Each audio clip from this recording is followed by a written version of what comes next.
అందరినీ లోపల వేస్తా. ఇది సీఎం రేవంత్ రెడ్డి అసెంబ్లీలో చేసిన కామెంట్స్. నిన్న మొన్నటి వరకు అందరూ బీఆర్ఎస్ రైతు బంధు 10,000 ఇచ్చారు, 15,000 కాంగ్రెస్ ఇస్తా అంటుంది అని ఓటు వేశారని అందరం అనుకున్నాం. కానీ కాదని సీఎం రేవంత్ రెడ్డినే చెప్పారు. మాజీ సీఎం కేసీఆర్, కేటీఆర్, హరీష్ రావు ముఖ్య నాయకులను జైల్లో వేసేందుకే ముఖ్యమంత్రి అయ్యాడంట. అంతేకాదు ప్రజలు సైతం రేవంత్ రెడ్డిని అడుగుతున్నారంట.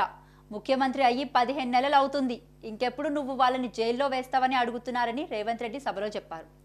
నిజంగా ఒక ముఖ్యమంత్రి మాట్లాడాల్సిన మాటలు ఇవేనా? ఇంకేమన్నారంటే, సీఎంకు ఉన్న విచక్షణ అధికారంతో పాటు ప్రత్యేక అధికారులతో అందరినీ లోపల వేయచ్చు అధ్యక్ష. నేను కావాలి అనుకుంటే కక్ష సాధింపు చర్యలకు పాల్పడాలనుకుంటే అంటున్నారు రేవంత్ రెడ్డి.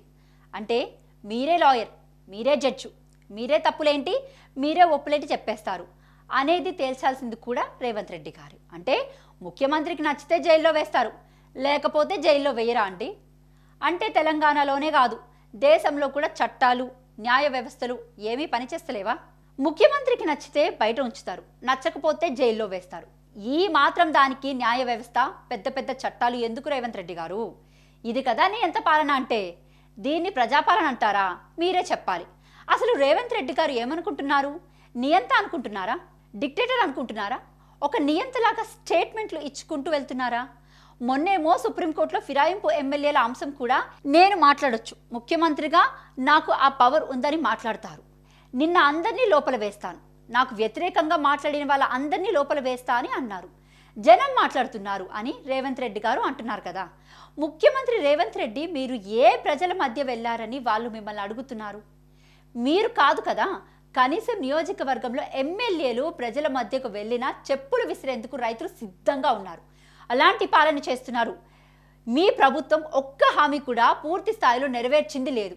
సరే రేవంత్ రెడ్డి గారు, మిమ్మల్ని ఏ జనం అడిగారో వాళ్ళని చూపించండి. నాకు తెలిసి మీ పార్టీలో మంత్రులు, ఎమ్మెల్యేలు ఏమైనా అడిగి ఉంటారా, ఇంకెప్పుడు వేస్తావు వాళ్ళని లోపల అని? నిన్ను లోపల వేశారు కదా, మన ఈగో ఇంకో జీరో కాలేదు. నువ్వు వాళ్ళని లోపల వేయలేదని నీ పార్టీ నాయకులు పోరు చేస్తున్నారు అనుకుంటా. వాళ్ళ పేర్లు తీయలేక జనాల పేర్లతో ఇలాంటి నియంత కామెంట్లు చేస్తున్నారు రేవంత్ రెడ్డి గారు. కానీ ప్రజలు మిమ్మల్ని అరెస్ట్ చేయమని అడగడం లేదు, బీఆర్ఎస్ కంటే అద్భుతమైన పాలన అందించమని అడుగుతున్నారు. బీఆర్ఎస్ కంటే మంచి పాలన అందిస్తారనేది ఆశతో ప్రజలు ఓట్లు వేసి గెలిపించారు కాంగ్రెస్ను రేవంత్ రెడ్డి గారు. దాన్ని మర్చిపోయి అధికారం ఉన్నా కూడా నేనేం చేయడం లేదు అంటే నేనెంత గొప్ప సీఎంనో అర్థం చేసుకోండి అంటున్నారు. గొప్ప ముఖ్యమంత్రిగా పేరు ఎప్పుడు వస్తుందో తెలుసా రేవంత్ రెడ్డి గారు?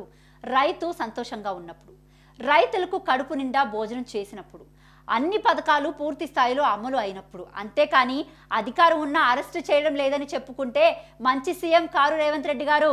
ఇప్పటికైనా ప్రజల పాలన అని చెప్పుకోవడం కాకుండా ప్రజలకు మంచి చేయండి.